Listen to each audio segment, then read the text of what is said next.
Lala, we're so happy to have you. And if people don't realize, I think you're across the international date line. So you can actually tell us what stocks to buy, what's going to happen tomorrow, so as you already know.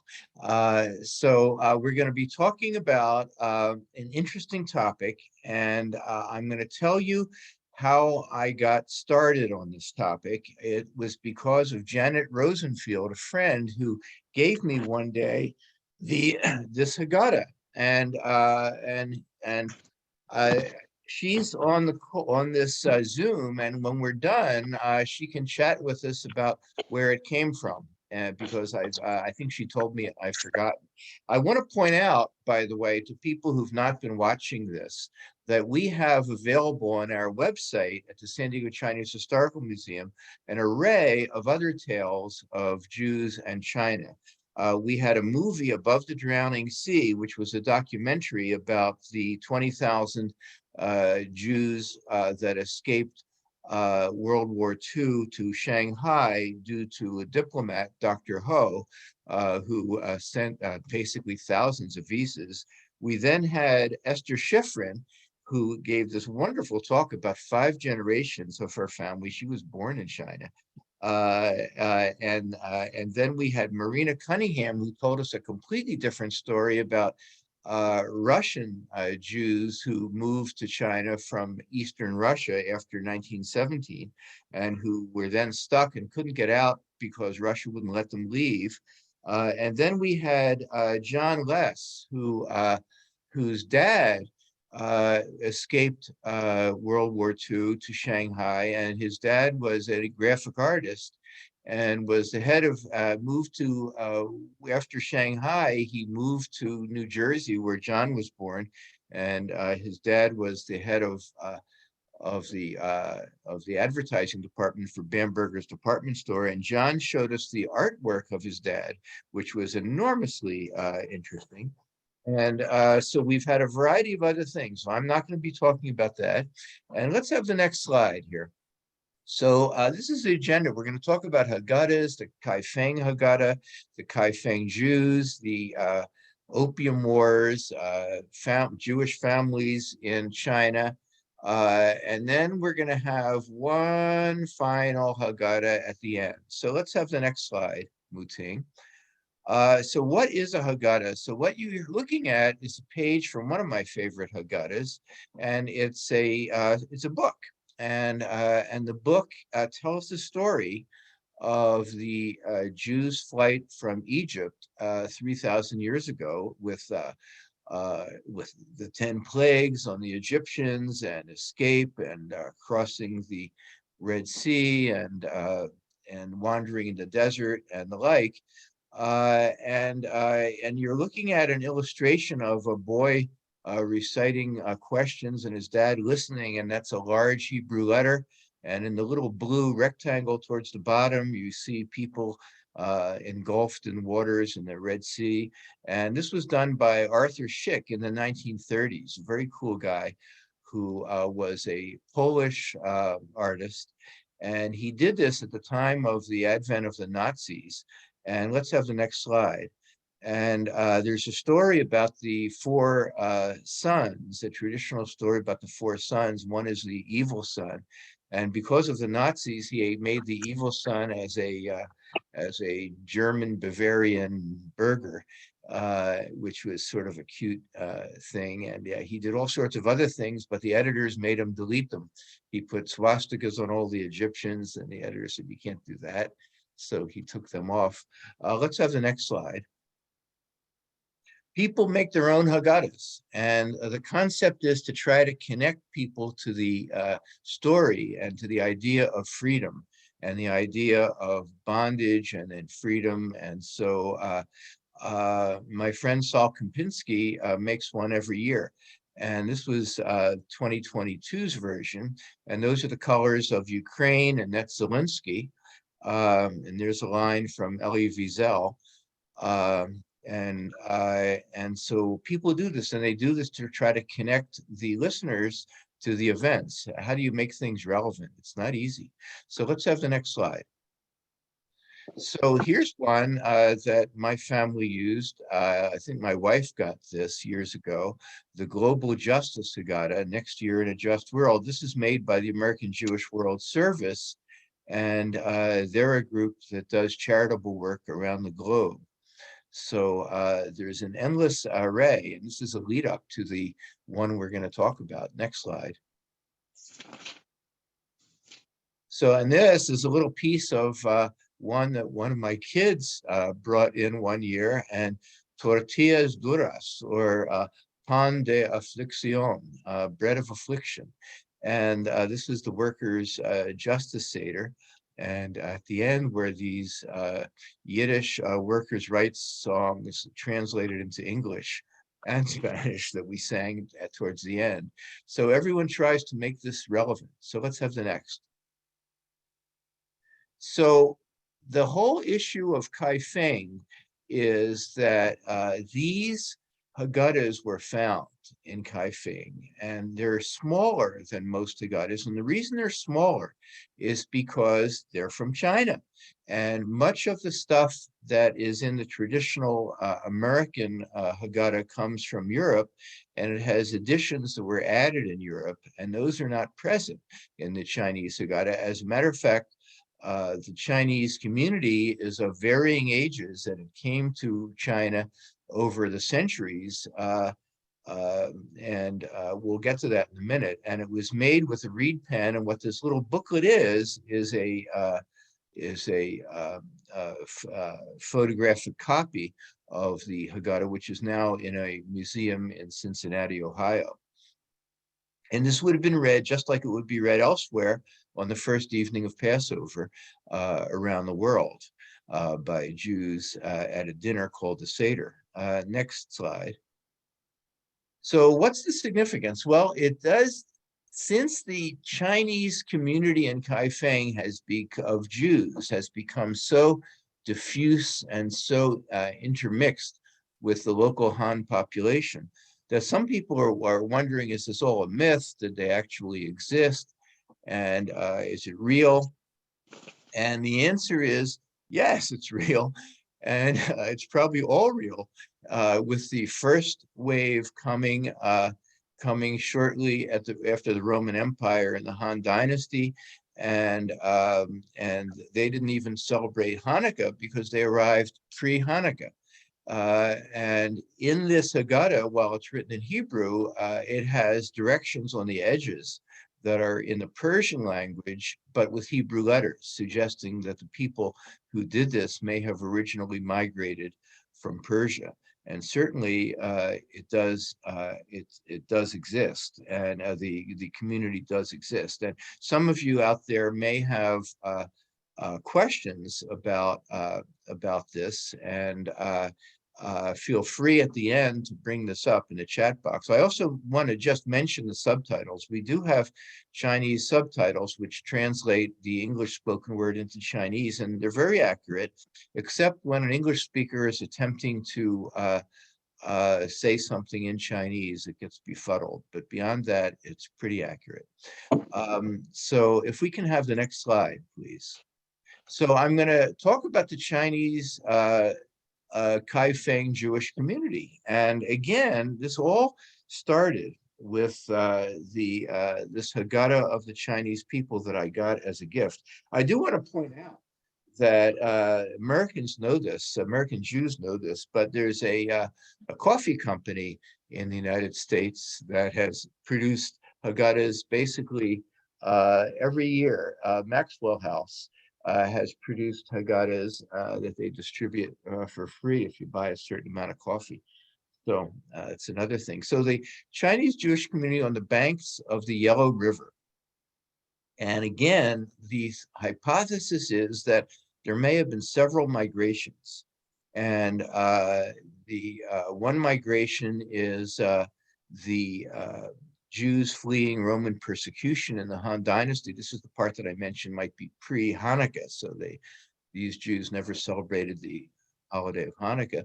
And then Middle Eastern Spanish Jews migrated along the Silk Road a little bit later, in the Tang Dynasty. And the Silk Road, Lily Chang herself has chatted extensively about the Silk Road with her China Cube talk.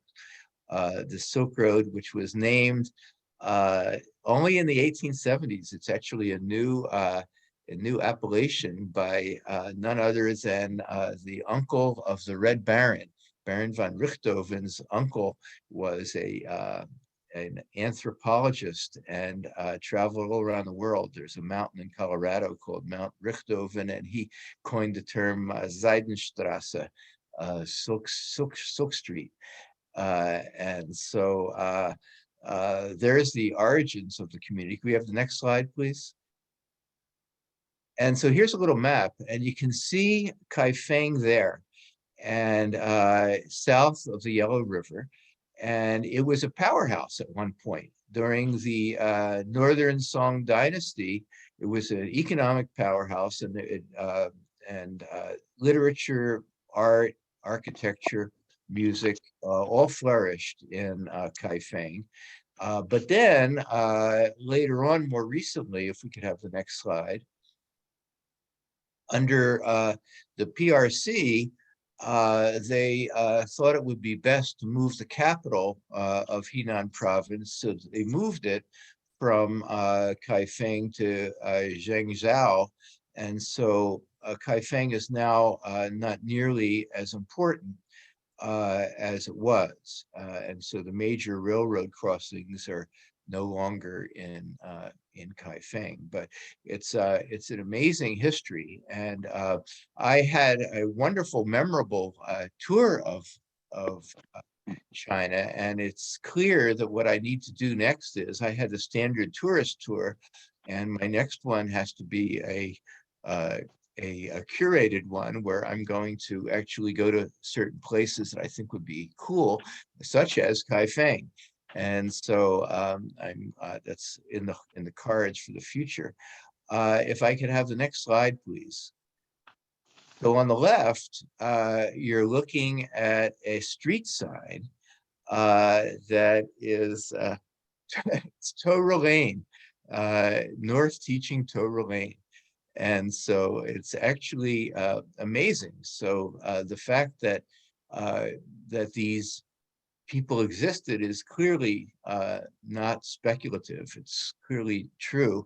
We actually know the surnames. There were a group of about 10 surnames, expanded to more subsequently. And so we even know people with certain surnames were probably descendants of the Chinese Jews. And on the right is the sketch of a synagogue in Kaifeng by certain priests who were there to convert the Chinese to Catholicism.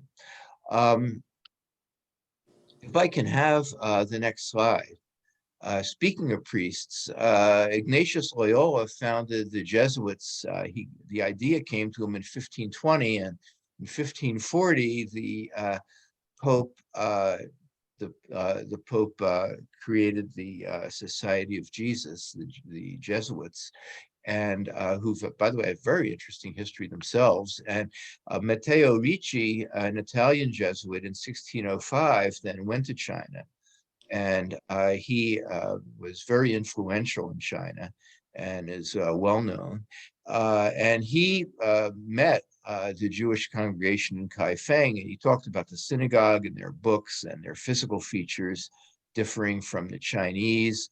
And he pondered then that in the future, the Jewish community would assimilate and would be invisible come 2022, and how prophetic he was. And it's actually amazing that he had this figured out. And so if we can have the, and he's, by the way, dressed in, I think, black and white, which is generally, I guess he was a Jesuit, but those are the colors of the Dominicans. Okay, if we could have the next slide. So believe it or not, in the 21st century, some of these people in China, in Kaifeng, even though they speak Chinese as their primary tongue, and even though there's no synagogue, they feel the connection to Judaism, and they've restudied the religion, and some have even returned to Israel. And here is a photo of 5 Chinese Kaifeng Jews who moved to Israel. And there's a little photo of them standing in front of the Western Wall in Jerusalem. So it's actually an amazing connection. So the connections continue. Lily Chang afterwards will chat, and she's aware of some of them actually praying in their houses and things of that nature, possibly lighting Sabbath candles on Friday night. We'll ask Lily that. I'm only laughing because I'm thinking they might light more Shabbos candles than I do. Let's have the next slide. So today in Kaifeng, there is no rabbi and there is no synagogue. But yet, many of the people have family lore that they are descended from Jewish people, and so one thinks of the Spanish Marrano Jews who were ostensibly Catholic after 1492, but practiced Judaism in secret, and then the local Han were bemused by all these people, and they referred to the Muslims as the white hat Huey, and then they referred to the Jews as the blue hat Huey. So, which is sort of interesting. And then the manuscripts are in Cincinnati, and which again might be on my bucket list of places to go, which authenticates the existence of the community. If I may have the next slide, please. I'm going to mention this disclaimer, and whenever we talk about history, we have to talk about 2022 compared to the old days. And no one is in favor in 2022 of colonialism. And everyone is shocked at the idea of, for example, the Dutch moving into Indonesia and taking over Indonesia, creating clubs, and in the clubs, the Indonesians weren't allowed to enter. We feel this is shocking, although there were different morals and different world back in the old days. And I'm merely presenting history. And the history is interesting, it's fascinating, and I'm not necessarily condoning history as it's coming up, but it's certainly interesting. I just came back from a tour of the lowlands in Europe, and in a museum in Amsterdam, every work of art that had some origins outside of Amsterdam had a disclaimer on it saying, "I'm sorry, we colonized this area and we now feel terrible about it, but we certainly don't condone any of it." And so here's my disclaimer.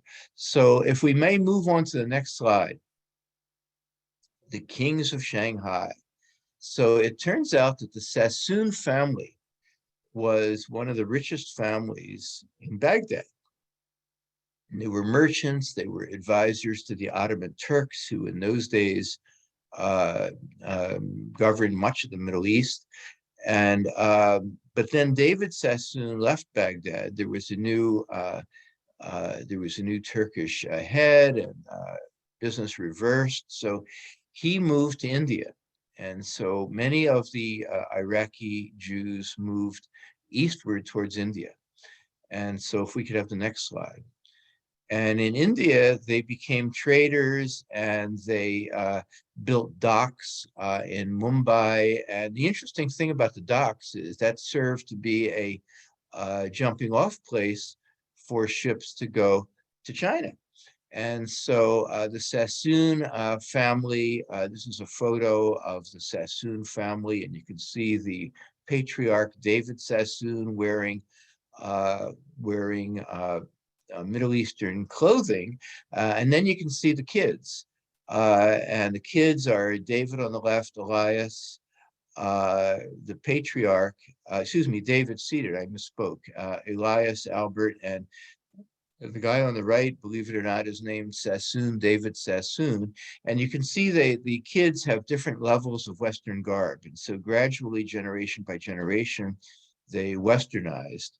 And you'll see some of the more modern Sassoons coming up. And so they were major industrialists owning a variety of weaving companies and silk mills and the like in India, which is another topic, but that's far afield from the scope of the Chinese Historical Museum and the Chinese Cultural Center of San Diego State. But if we can have the next slide. I visited China in my tourist tour. One goes to the Bund, which is this interesting an interesting walkway by the river, and there are these lovely old buildings. And there's one which is the Peace Hotel, and that was called the Cathay Hotel, and it was a mansion built by the Sassoon family. And so they now have a Sassoon suite they have portraits of Victor Sassoon and Victor's wife in the hotel. And I had dinner on the roof. Great dinner too. On my last day in China, went with friends. If I can have the next slide, please. So here's Sir Philip Sassoon, and Sir Philip was a member of parliament, and the painting is done by John Singer Sargent. John Singer Sargent was an American born in Florence, and he was an expat, and he lived much of his life in Europe. And he spent an enormous amount of time doing between 800 and 1,000 portraits. And at his peak, he claimed $5,000 a portrait, which was a fortune in those days. And he became remarkably popular as a artist of the wealthy. And here we have Sir Philip Sassoon. And as you can see, he was Britain's Undersecretary of State for Air Power for 20 years after World War I. So the Sassoons, as you're seeing, melded into British society generation by generation. And some of them intermarried, some didn't. The hairstylist, Vidal Sassoon, was a distant relative. If we may have the next slide, please. And here we have Siegfried Sassoon.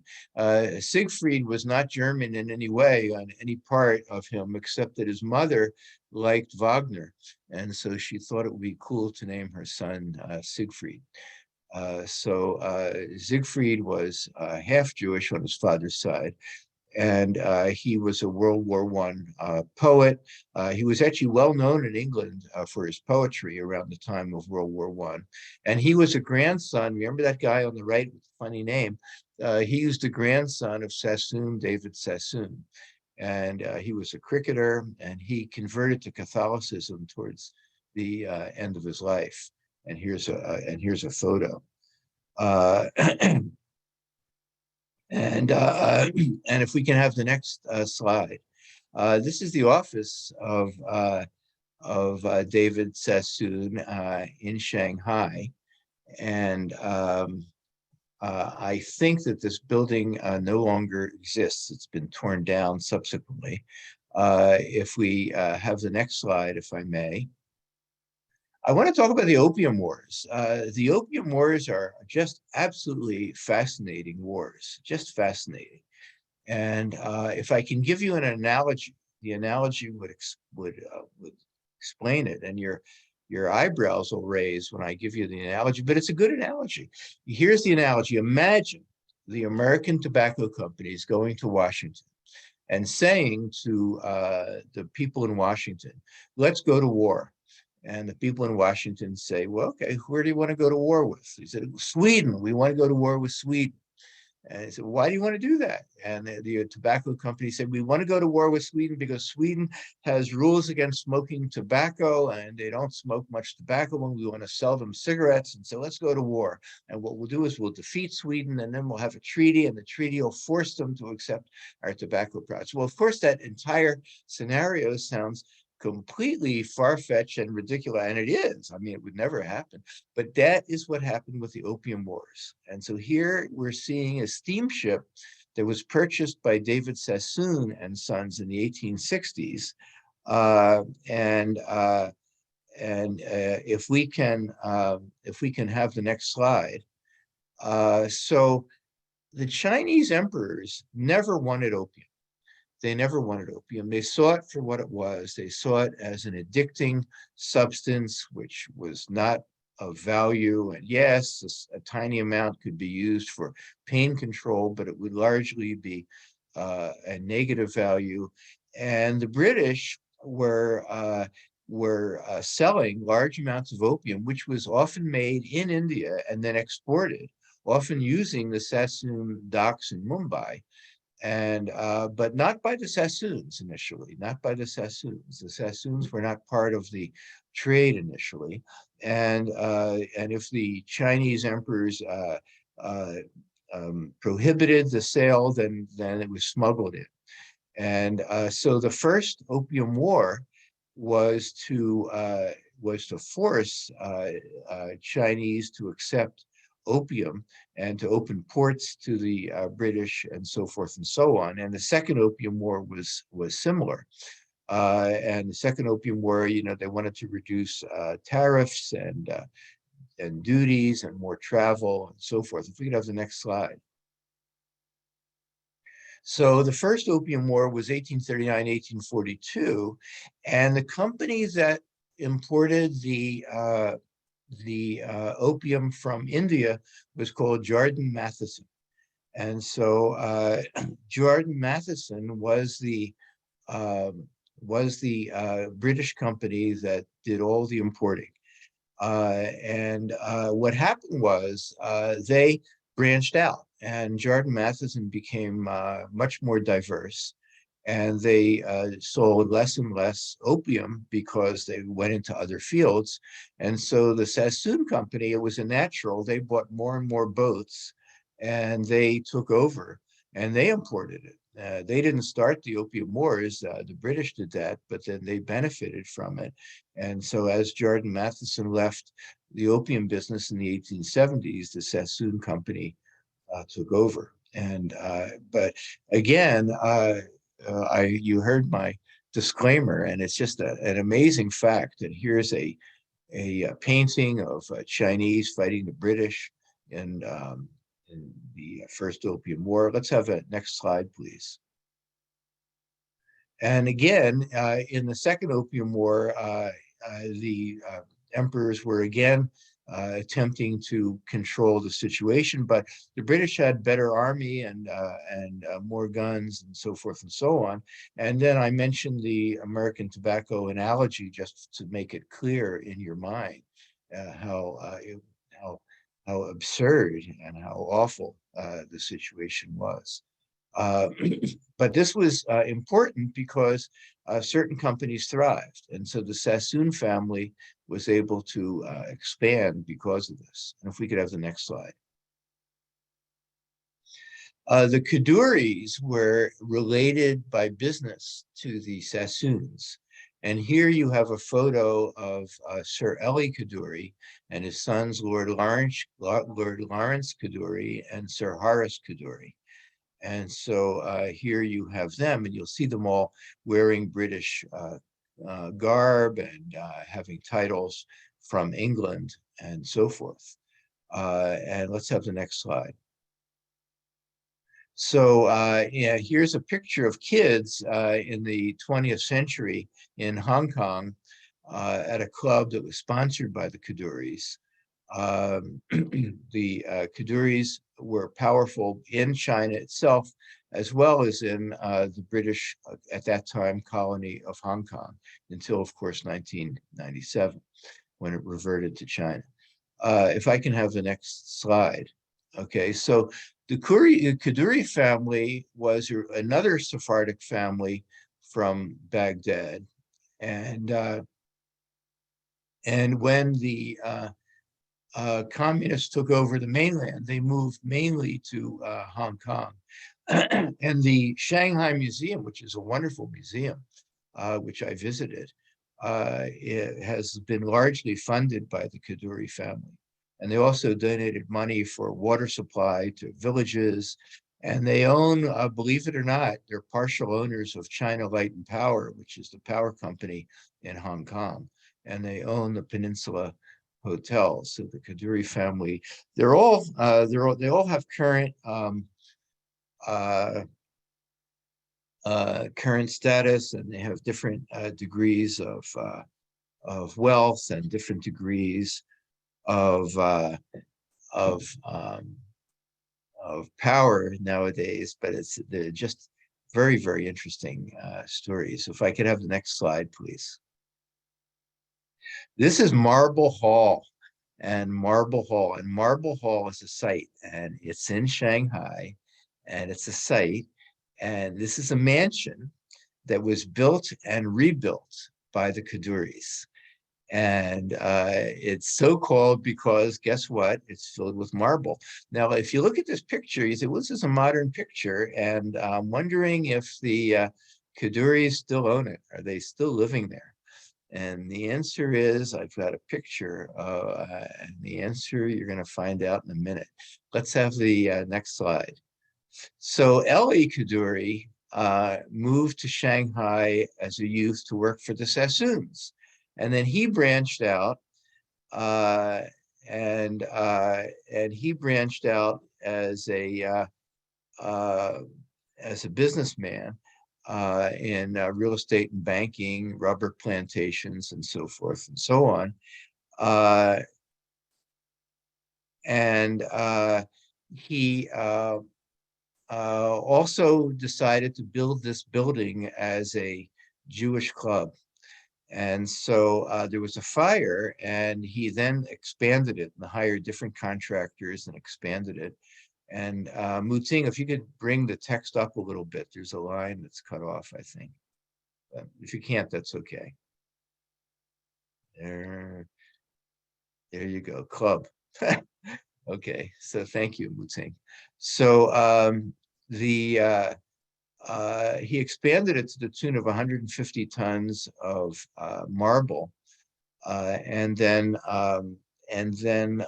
he moved in himself because he said, "Well, this is way more sumptuous than I imagined, with ballrooms and this and that."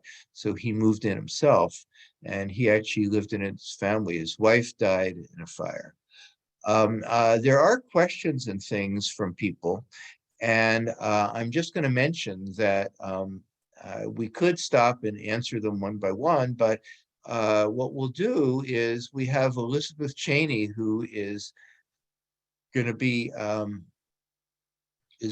collating all the questions from everyone. And when we're done, we'll call on people who I'm sure have enormous amounts of little bits of information. I saw somebody who said Vidal Sassoon's not a member of the family. Well, it's debatable. Some people think he is, but it's not really important. It's just, it is a Sephardic surname. In any event, so let's move on to the next slide. So here we have Ellie Kadoorie. I've got a little arrow, or I guess a big arrow, pointing to him. And this is the Chinese Medical Association meeting in 1932. And it looks like it's a room full of people who are ethnically Chinese, except for Ellie Kadoorie, who owned Marble Hall. And then in 1949, of course, Mao defeated Chiang Kai-shek in the Civil War that had been going on since the 1920s. And let's have the next slide. And guess what? There's the Children's Palace, which is now the name for the Marble Hall. And it's been converted into a children's children's building, and there we have none other than Zhou and Lai walking with little kids right in front of Ellie Kadoorie's mansion. So there's the answer to the question. So which I thought was cool. And then I have one more little pen and ink drawing as well. And there it is again. It's Marble Hall, and in a modern day illustration as the Children's Palace. Okay, so that's sort of a cool story. If we can have the next slide, please. So who is Leon Fster, and how do I know him? I read an article about Leon, and Leon is a British artist and architect, and you can reach him at leonfenster.com. And he has a website, and he's an artist, and he's a young man. He's in his 30s, and he moved to Beijing, and he moved to Beijing a number of years ago, and then with COVID, he moved to Taipei, and he's in Taipei at this moment. And he connects with he's Jewish, and he connects with Jewish communities. He does all sorts of artwork. He can do Jewish wedding certificates, ketubas. He will do all sorts of stuff. And he's a remarkable guy. And so he thought he was going to make a Haggadah when he was living in Beijing. So let's have the next slide. So here's the front and back cover of his Haggadah. And the front cover is written in 3 languages. And the top 2 words in Hebrew, right to left, are Haggadah of. And I thought underneath it was going to say Passover, but my Chinese friends told me, no, that says Beijing.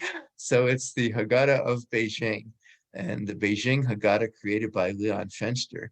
And on the back, he's got Chinese children, perhaps, marching in school uniforms under a Chinese temple, carrying things. And maybe they're carrying the Ark of the Covenant. It's not clear, as an Asian wedding chest type thing.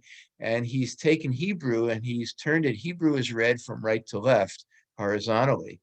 And he's taken Hebrew and he's made it vertical, read from top to bottom, as would be in China. And so the pillar on the left says, "Why is this night?" And the pillar on the right continues, different from other nights. And so, which is one of the relatively famous lines in the Haggadah on Passover.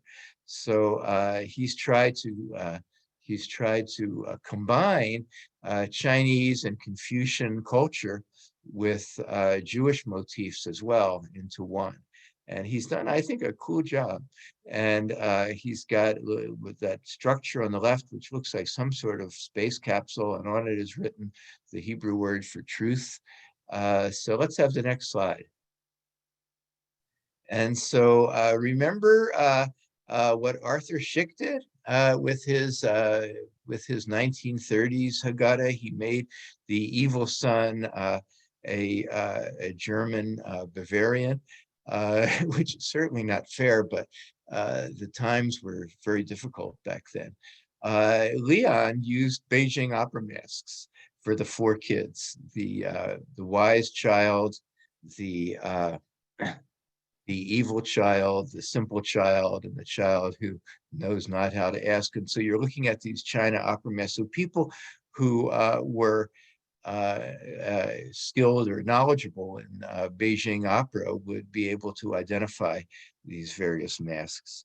And throughout his Haggadah, he has an explanation of what's going on underneath.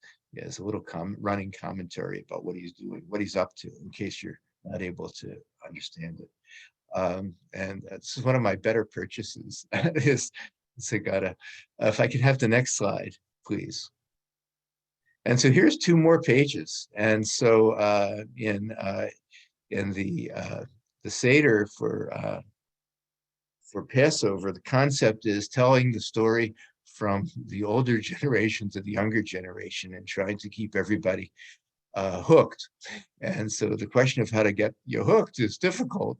Hence Saul Kempinski having the cover with Zelensky and the Ukraine, and hence one of my kids having the Workers' Rights Seder. And here we've got Chinese characters that have generation to generation, and people sort of hanging on them. And so he's, as it says, one must see themselves as though they had personally left Egypt.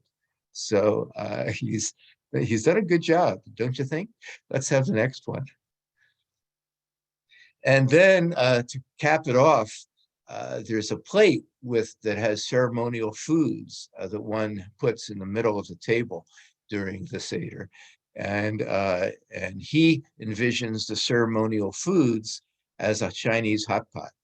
So I thought, what could be better than a hot pot, which is a common way of eating in China. So he has a Chinese hot pot. So I thought that would be a cool way to end this this talk, and I'm sure this is going to stimulate lots and lots of people out there who want to tell their little stories, which is not, I'm not trying to diminish it, but we're thrilled to hear them, and I think this is going to be as good as this talk, everyone's little commentaries, and Elizabeth is going to be in charge of that. If we could have the next slide. And so this picture is, the picture on the right is from Arthur Schick's Haggadah, and he conflates some ancient Jewish person, and underneath it has the final words that one says on finishing a book of the Torah, the Old Testament, which is be strong, strengthen each other. And then on the left, I think I have the end, but you Chinese speakers will have to confirm whether that's what I have there. Jeshu. And so, so there you go. So this is I'm now at the end of my talk, and I want to thank everybody